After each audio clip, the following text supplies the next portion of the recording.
Hello, good morning. YouTube channel birds for SSC पर आपका स्वागत है। और हम बात कर रहे थे सीपीओ 2020 की 23 नवंबर की जो शिफ्ट थी, फर्स्ट शिफ्ट, उसमें आए हुए सारे क्वेश्चंस की। तो हमने लगभग 35 के आसपास क्वेश्चन कर लिए थे, जिसमें मैंने डीआई और सिंप्लीफिकेशन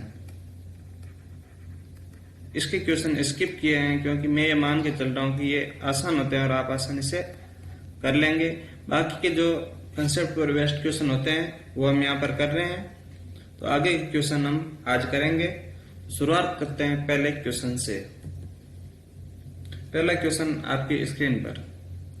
यदि एक वस्तु के अंकित मूल्य पर प्रत्येक x% की 2 क्रमिक छूट 331.20 रुपए की एकल छूट के बराबर है, यदि इस वस्तु का अंकित मूल्य 920 रुपए है तो x का मान ज्ञात करें। ध्यान देना दोस्तों, मैं आपको समझाने की कोशिश करता हूं। क्वेश्चन ये बोल रहा है कि कोई भी एक वस्तु है, उसकी एमआरपी है वो है दोस्तों 920 रुपए, और उस पर 331.2 रुपए की क्या छूट लगाई है। तो दोस्तों इसकी सेलिंग प्राइस क्या हो जाएगी, इसका विक्रय मूल्य हो जाएगा दोस्तों 588.8 रुपए। मतलब कोई भी एक 920 रुपए की वस्तु थी जो कि 588.8 रुपए में बेची गई है। और ये इतनी सस्ती क्यों बेची गई, क्योंकि इस पर 2 क्रमिक क्या 2 सक्सेसिव डिस्काउंट मिले हैं, और दोनों डिस्काउंट सेम थे, x% के थे। तो हमें x% की वैल्यू निकालनी है, x की वैल्यू निकालनी है। तो कैसे करेंगे दोस्तों, कोई भी ये वस्तु जो 920 रुपए की थी, इस पर 2 डिस्काउंट दिए। मतलब पहला डिस्काउंट दोस्तों x% का सक्सेसिव डिस्काउंट है, तो ये मल्टीप्लाई होगा। अब इसके ऊपर और डिस्काउंट आ गया 100 - x का, मतलब दूसरा भी x% का डिस्काउंट। और ये क्या दोस्तों, 2 डिस्काउंट के बाद सेलिंग प्राइस के इक्वल हो जाएगा। तो ये हो गया दोस्तों 588.8 रुपए। अब इसको कैसे करेंगे दोस्तों, 1 पॉइंट से 1 जीरो हट गया, 1 जीरो से 1 जीरो हट गया। यहां से दोस्तों देखो, ध्यान देना, 100 - x का स्क्वायर हो गया, और इधर हो गया 5888। ये 92 दोस्तों इधर नीचे ले आए हैं, क्योंकि 92 और ये 100 इधर आके गुणा में हो जाएगा इंटू 100। ये दोस्तों हमारे पास कटेगा 92 लगभग 6 टाइम ये, फिर 64। तो यहां से दोस्तों 100 - x का स्क्वायर हो जाएगा हमारे पास 64 × 100। दोनों साइड रूट ले लेंगे तो ये हो गया 80। यहां से x की वैल्यू आ गई 20। यही हमारा आंसर है। उम्मीद करता हूं आपको समझ में आया होगा। ये तो था दोस्तों इसका बेसिक। अब इनके जो कि एग्जाम की अप्रोच लगानी होती है वो कैसे करेंगे, वो मैं आपको समझाने की कोशिश करता हूं, जिसके लिए मैं ये आप लोगों के लिए साफ कर रहा हूं। ध्यान देना दोस्तों, इसका एग्जाम में अप्रोच क्या है, एग्जाम में हमें इस क्वेश्चन को कैसे करना है। दोस्तों क्या है कि एक एकल छूट है 331.2 रुपए की। ये किस पर है, 920 रुपए पर। तो हम इसका परसेंटेज निकाल लेंगे कि एकल परसेंट छूट जो है परसेंटेज में क्या थी। ये 1 जीरो से 0.0 से 1 जीरो गया दोस्तों, पीछे बचा हमारे पास 3312/92।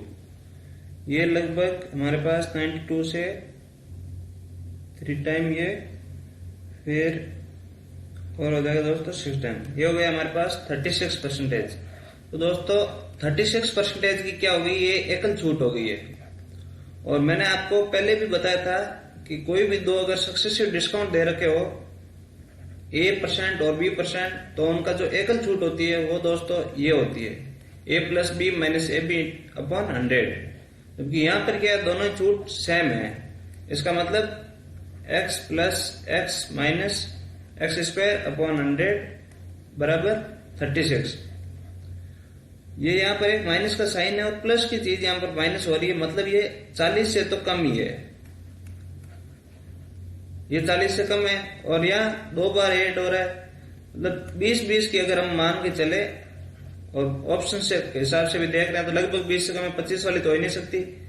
तो 20 से जो भी कम है वो लेके देख रहे हैं ऑप्शन से। तो पहले ली 20 ली तो क्या हुआ दोस्तों, 20 प्लस 20 माइनस 20 गुणा 20 बटा 100, ये हो गया दोस्तों 40 माइनस 4 36%। इसका मतलब 20 हमारा आंसर है। उम्मीद करता हूं दोस्तों आपको समझ में आया होगा। चलते हैं नेक्स्ट क्वेश्चन की ओर। स्क्रीन पर 7 वर्षों पहले ए और बी की आयु का अनुपात 4:5 था। अब से 8 वर्ष बाद ए और बी की आयु का अनुपात 9:10 होगा, तो उनकी वर्तमान आयु का योग वर्षों में क्या होगा। ध्यान देना दोस्तों, मैं आपको समझाने की कोशिश करता हूं। कोई भी दो इंसान है, दो व्यक्ति है ए और बी, जिनकी 7 वर्ष पहले की आयु मतलब आज से 7 साल पहले की आयु है, उनका अनुपात था दोस्तों 4:5। और आज से 8 साल बाद मतलब यहाँ पर कभी वर्तमान ये है और इसके 8 साल बाद इनकी आयु का अनुपात हो जाएगा दोस्तों 9:10। तो लगभग ये गैप कितना आ गया, 15 साल का गैप आ गया यहाँ पर। जबकि यहाँ पर देख रहे हैं हम 4 से ये 9 आया, मतलब 5 ये बड़ा है, जबकि 5 भी ये बड़ा है। इसका मतलब 5 की वैल्यू है जो यहाँ पर किसके बराबर है, 15 के बराबर। तो 1 की वैल्यू किसके बराबर हो जाएगी दोस्तों, 3 के। हमसे पूछा क्या है, उनकी वर्तमान आयु का योग। मतलब या तो यहाँ से इनकी 8 साल बाद की आयु निकाल लो और उसमें से 8-8 साल दोनों को माइनस कर लो, या फिर 7 साल पहले की आयु निकाल लो और उनमें 7-7 साल ऐड कर लो। तो हम देख रहे हैं दोस्तों 1 3 के बराबर है, हम 8 साल बाद की आयु निकाल लेते हैं। 8 साल बाद उनकी आयु यहाँ पर तो कितनी 19, जबकि 1 3 के बराबर है तो 19 कितने के बराबर हो जाएगा दोस्तों 57। हमसे क्या है, ये तो 8 साल बाद की आयु है, तो वर्तमान आयु क्या हो जाएगी, दोनों की 8-8 साल कम होगी, मतलब दोनों की 16 कम होगी। तो ये हो गया दोस्तों 41 ईयर। ये ऑप्शन इसका आंसर है। उम्मीद करता हूं आपको समझ में आया होगा। चलते हैं दोस्तों नेक्स्ट क्वेश्चन की ओर। स्क्रीन पर जब ब्याज वार्षिक रूप से संयोजित किया जाता है तो एक राशि प्रति वर्ष की एक निश्चित दर से 4 वर्षों में 7,562 रुपए और 5 वर्षों में 8,469.44 रुपए हो जाती है। तो ब्याज की दर ज्ञात करो। दोस्तों यहाँ पर एक बात लिखी आई है कि वार्षिक रूप से संयोजित हो जाती है, इसका मतलब ये कंपाउंड इंटरेस्ट का क्वेश्चन है, चक्रवृद्धि ब्याज इस पर लग रहा है। तो ये देख रहा है कि क्वेश्चन बोल रहा है कि 4 वर्षों में धनराशि हो जाती है 7,562 रुपए, जो कि 5 साल में 8,469.44 रुपए। ये 1 साल का गैप है, 1 साल में इतनी बढ़ रही है, मतलब ये इसका क्या है, ब्याज है। तो दोस्तों इसका ब्याज क्या हो जाएगा 0.44 और ये हमारे पास हो जाएगा दोस्तों 907.44 रुपए का हमको 1 साल में ब्याज मिला है। और ब्याज की दर क्या होती है कि 1 साल में ब्याज मिला है जो भी उसके प्रिंसिपल अमाउंट पर उसको 100 से अगर मल्टीप्लाई कर दे तो यही हमारे पास क्या होती है दोस्तों, ब्याज की दर होती है। तो 907.44 रुपए का ब्याज मिला है किस पर, 7,562 पर इंटू 100। ये हमारी ब्याज की दर हो जाएगी। 2 पॉइंट के बाद 2 जीरो हट गए, ये दोस्तों भाग दीजिए 7,562 में, ये तो गया एक बार। पीछे बचा दोस्तों हमारे पास 1512, ये 4 और ऐड हो गया हमारे पास 15,124, ये गया दोस्तों 2 बार भाग, मतलब 12% इसकी रेट आएगी। यही हमारा आंसर है। उम्मीद करता हूं दोस्तों आपको समझ में आया होगा। चलते हैं दोस्तों नेक्स्ट क्वेश्चन की ओर। आपकी स्क्रीन पर यदि ए का वेतन बी के वेतन से 60% अधिक है तो बी का वेतन ए के वेतन से कितने प्रतिशत कम है। कोई भी दो व्यक्ति ए और बी है और 60% को दोस्तों फ्रैक्शन में कैसे लिखते हैं, 3/5। ये 60% का फ्रैक्शन है। कैसे, 60 बट्टा प्रतिशत हटा दिया 100, 3/5। मतलब दोस्तों क्वेश्चन में क्या बोला गया कि बी के वेतन से 60% अधिक है, मतलब कि अगर बी का वेतन अगर 5 हो तो 5 और कितने 3 अधिक है। इसका मतलब ए का वेतन क्या हो गया दोस्तों 8। अब हमसे क्वेश्चन में पूछा गया है कि तो बी का वेतन ए के वेतन से कितने प्रतिशत कम है। कम कितना दोस्तों 3, कितने पर 8 पर गुणा 100। 3/8 दोस्तों किसका फ्रैक्शन होता है 37.5% का। फ्रैक्शन अगर दोस्तों आपको याद होंगे तो आप क्वेश्चन को बहुत ही कम टाइम में कर पाओगे। ये हो गया दोस्तों हमारा आंसर 37.5%। उम्मीद करता हूं आपको समझ में आया होगा। चलते हैं दोस्तों नेक्स्ट क्वेश्चन की ओर। स्क्रीन पर सुनीता ने 10% की दर से साधारण ब्याज पर 12,000 का निवेश किया, जिससे उसे एक निश्चित अवधि के बाद 20,400 रुपए की कुल राशि प्राप्त होती है। तो उपरोक्त राशि प्राप्त करने के लिए उसने कितने वर्षों तक निवेश किया होगा। दोस्तों साधारण ब्याज का क्वेश्चन है और ये फॉर्मूला आपको पता होना चाहिए। साधारण ब्याज मूलधन into principal into rate into time upon 100 ये होता है। तो यहाँ पर देखो कि 12,000 का क्या उसने निवेश किया, इसका मतलब उसका प्रिंसिपल अमाउंट जो था वो था 12,000 रुपए और उसको कुछ टाइम बाद 10% की रेट से क्या 20,000 रुपए मिले, मतलब उसका मिश्र धन जो था 20,400। इसका मतलब दोस्तों क्या उसको ब्याज कितना मिला था, ये उसका ब्याज हुआ। ये दोस्तों 8,400 रुपए का उसको ब्याज मिला। तो 8,400 रुपए का ब्याज मिला उसको। उसका प्रिंसिपल अमाउंट किस अमाउंट पर मिला, 12,000 पर 10% की रेट से टी हमसे पूछा गया है अपॉन 100। ये दोस्तों कट गया, 20 से 20 कट गए, 12 7 84। तो टी की वैल्यू आ गई दोस्तों हमारे पास 7 साल। 7 साल के बाद उसको ये राशि प्राप्त होगी। यही हमारा आंसर है। उम्मीद करता हूं आपको समझ में आया होगा। चलते हैं दोस्तों आपकी स्क्रीन पर। एक व्यक्ति ने 16% की हानि पर एक वस्तु को बेचा। यदि इसने इसे 660 रुपए अधिक में बेचा होता तो उसे 8% का लाभ होता। तो 12% का लाभ प्राप्त करने के लिए विक्रय मूल्य क्या होना चाहिए। ध्यान देना दोस्तों, मैं आपको समझाने की कोशिश करता हूं। थोड़ा ठीक क्वेश्चन है तो ध्यान रखना। 16% की हानि हुई है, इसका मतलब क्या हुआ दोस्तों कि कोई भी 100 रुपए की वस्तु थी वो 84 में बेची है, तभी तो दोस्तों 16% की हानि होगी। यदि इसने इसे 660 रुपए अधिक में बेचा होता तो उसे 8% का लाभ होता है। इसका मतलब दोस्तों अगर 100 रुपए की वस्तु वो 108 रुपए में बेचता तभी उसको 8% का लाभ होता। तो इसलिए उसने क्या 660 रुपए उसको अधिक में बेचा। पहले अगर वो 84 में बेच रहा था, अब 108 में।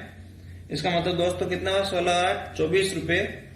24 रुपए एक्स्ट्रा कब है, जब 660 रुपए अधिक में बेचता है। तो एक की वैल्यू क्या होगी दोस्तों, 660 बटा 24। हमसे पूछा गया है कि 12% का लाभ प्राप्त करना है। तो 100 रुपए की वस्तु को उसे 112 में बेचना है। इसका मतलब हमें 112 की वैल्यू निकालनी है। 112 की वैल्यू दोस्तों कैसे हो जाएगी, 112 को इससे मल्टीप्लाई कर देंगे।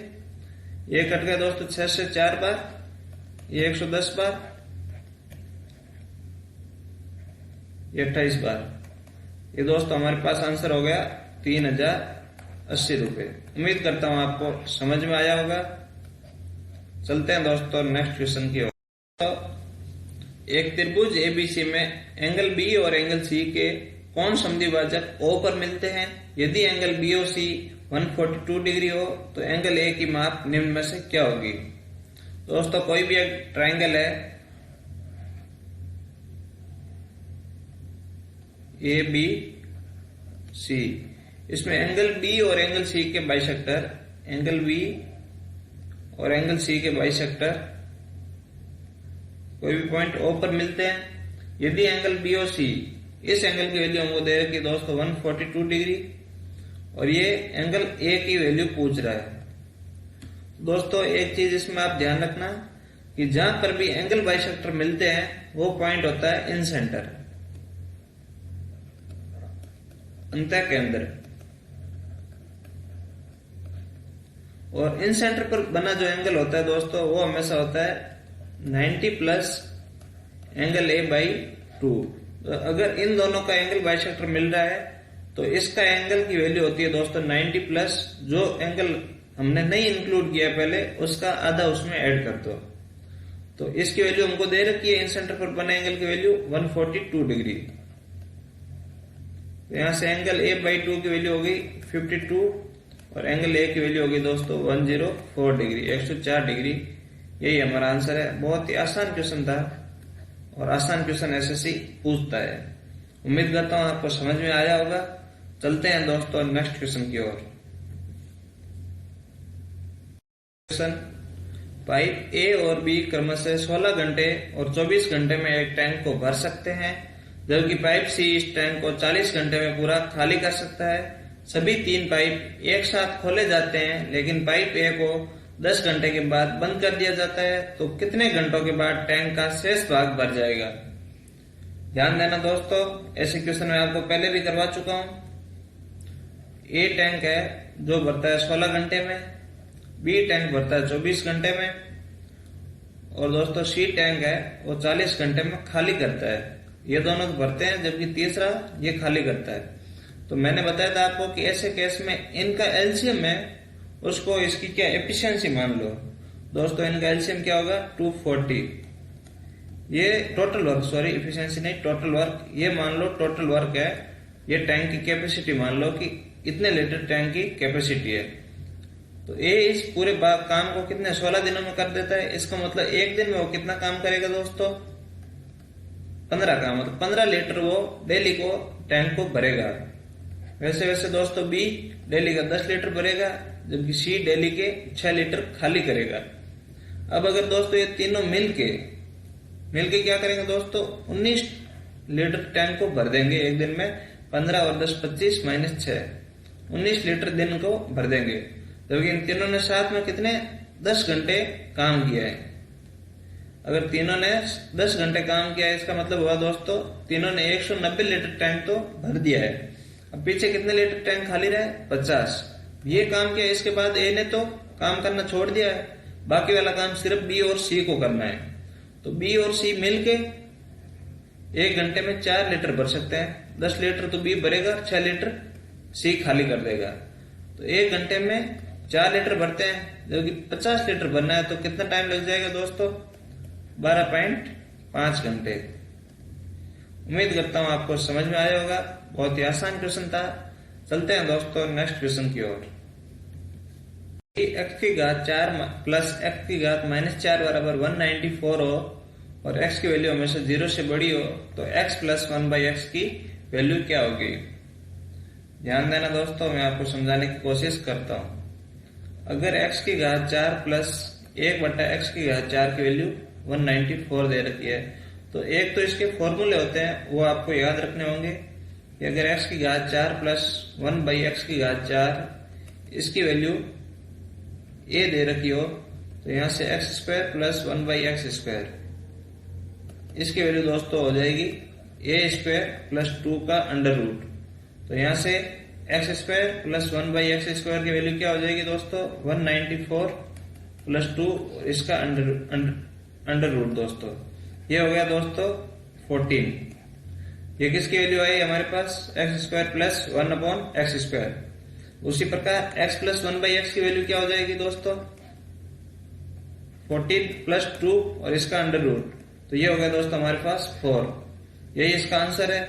अब आपके दिमाग में आया होगा कि ये फॉर्मूला कहां से आया, तो ध्यान देना दोस्तों, मैं आपको समझाने की कोशिश करता हूं।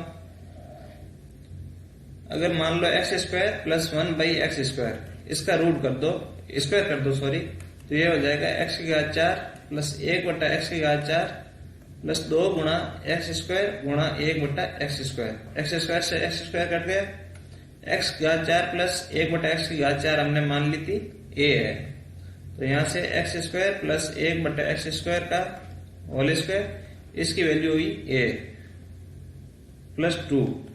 ये दोस्तों 2 भी बाकी था। यहां से अगर दोनों साइड अंडर रूट ले ले, तो x² प्लस 1/x² की वैल्यू हो जाएगी दोस्तों हमारे पास under root a plus 2, a² plus 2।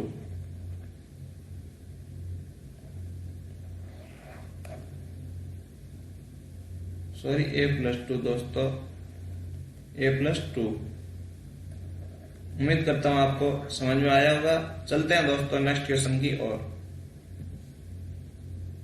Screen पर एक त्रिभुज की भुजाएं 24 सेंटीमीटर, 26 सेंटीमीटर और 10 सेंटीमीटर है।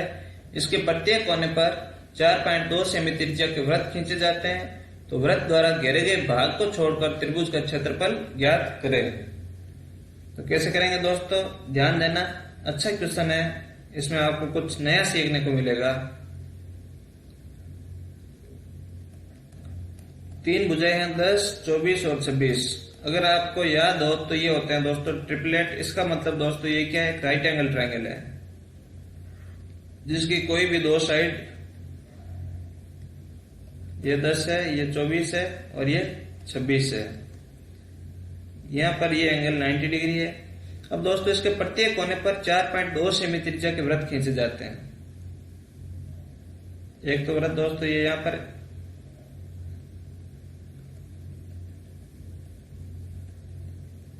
दूसरा वृत्त यहां पर खींचा जाएगा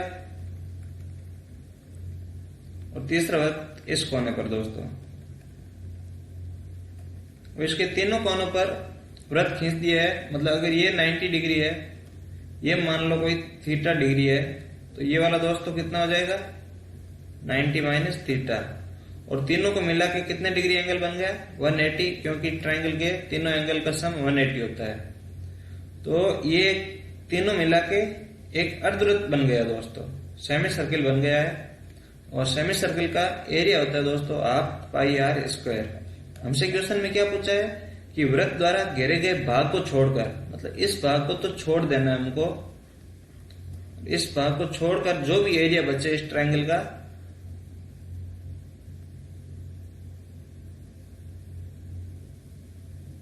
जो भी एरिया बचे ट्रायंगल का दोस्तों,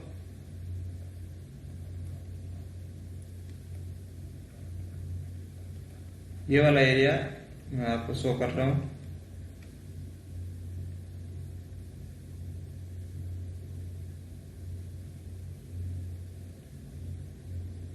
जो ये एरिया है, ये इसका एरिया हमसे पूछा गया है क्या होगा। तो अगर पूरे ट्रायंगल के एरिया में से जो ये सेमी सर्किल बना इन तीनों को मिला के इनका एरिया माइनस कर दूं तो हमें जो भी डिजायर्ड एरिया होगा वो मिल जाएगा। तो ट्रायंगल का एरिया क्या होगा दोस्तों, half 24 into 10 minus semi circle का एरिया हो जाएगा 1/2 इंटू 22/7 इंटू 4.2 इंटू 4.2। आर की वैल्यू हमको 4.2 दे रखी थी दोस्तों। ये हो गया दोस्तों 120 माइनस ये कट गया दोस्तों 0.3 बार, ये हो गया 6.6 इंटू 4.2। ये हो गया दोस्तों हमारे पास 120 माइनस 66 इंटू 42। ये हो गया दोस्तों 27.72 दोस्तों। 120 माइनस 27.72 ये होगा 0.28 पीछे हमारे सिर्फ एक ही ऑप्शन में, इसका मतलब ई हमारा आंसर है। उम्मीद करता हूं आपको समझ में आया होगा। चलते हैं दोस्तों नेक्स्ट क्वेश्चन की ओर। एक व्यक्ति एक मॉल के पास एक सड़क पर खड़ा था। वह मॉल से 1425 मीटर दूर था और सड़क से मॉल के शीर्ष को इस तरह देखने में सक्षम था कि एक पेड़ का शीर्ष जो उसके और मॉल के बीच में है, बिल्कुल मॉल के शीर्ष के साथ दृष्टि की रेखा में था। पेड़ की ऊंचाई 10 मीटर है और यह उससे 30 मीटर दूर है, तो मॉल की ऊंचाई ज्ञात करें। ध्यान देना दोस्तों, ये कोई मॉल है, ये मॉल है और इससे 1425 मीटर की डिस्टेंस पर कोई एक व्यक्ति खड़ा है और ये मॉल के शीर्ष को इस तरह से देखने में सक्षम है। मॉल का शीर्ष इसको इस तरह देखने में सक्षम है कि यहां पर कोई बीच में एक पेड़ है, उसका शीर्ष भी सीधी रेखा में। इसका मतलब मॉल और पेड़ इन दोनों का शीर्ष क्या है, एक ही रेखा में है और वो उस व्यक्ति की आंख के साथ है। अब क्या दोस्तों आगे बोला है कि पेड़ की ऊंचाई 10 मीटर है और ये उससे 30 मीटर दूर है, मतलब ये व्यक्ति से 30 मीटर की डिस्टेंस पर है, तो मॉल की ऊंचाई ज्ञात करो। ये हमसे पूछा गया है, मैं आपको समझाने की कोशिश करता हूं, ध्यान देना दोस्तों। पेड़ और मॉल अगर कुछ नहीं दिया हो तो इसका मतलब क्या है कि वो 90 डिग्री पर है, सीधे है। ये दोनों अगर एंगल सेम है और ये एंगल दोनों में क्या है, कॉमन है, मान लो ये थीटा है, तो ये भी दोस्तों कितना हुआ 90 माइनस थीटा, ये भी हुआ 90 माइनस थीटा। इसका मतलब दोस्तों छोटा वाला ट्रायंगल और बड़ा वाला ट्रायंगल क्या एक दूसरे के समरूप है, और जब दोनों दो ट्रायंगल समरूप हो तो उनकी जो भी करस्पॉन्डिंग साइड होती है उनका रेशियो हमेशा इक्वल होता है। तो यहाँ पर दोस्तों हम सिमिलरिटी लगा रहे हैं। थीटा के सामने छोटे वाले ट्रायंगल में साइड क्या है 10, अभी बड़े वाले पे h, 90 माइनस थीटा के सामने छोटे वाले में 30, जबकि बड़े वाले में दोस्तों 1425। यहां से दोस्तों h की वैल्यू क्या आ जाएगी हमारे पास 475 मीटर। क्वेश्चन देखने में बड़ा था पर बहुत ही आसान क्वेश्चन था। उम्मीद करता हूं आपको समझ में आया होगा। और ऐसे करके हमारे जो सीपीओ 23rd की फर्स्ट शिफ्ट थी उसके सारे क्वेश्चन हो गए हैं। हमने सिर्फ सिंप्लीफिकेशन और डीआई इन दोनों के क्वेश्चन स्किप किए हैं। बाकी सारे क्वेश्चन मैंने आपको करवा दिए। अब कल से हम सेकंड शिफ्ट के क्वेश्चंस करेंगे, तो मेरे साथ जुड़े रहना। आज के लिए इतना ही दोस्तों। अगर वीडियो पसंद आया तो वीडियो को लाइक जरूर करें। अगर आप चैनल पर नए हैं तो चैनल को सब्सक्राइब कर ले ताकि आगे आने वाली वीडियो के नोटिफिकेशन आपको मिलते जाए, और अपने दोस्तों के साथ इसे जरूर शेयर करें। आज के लिए इतना ही दोस्तों, धन्यवाद।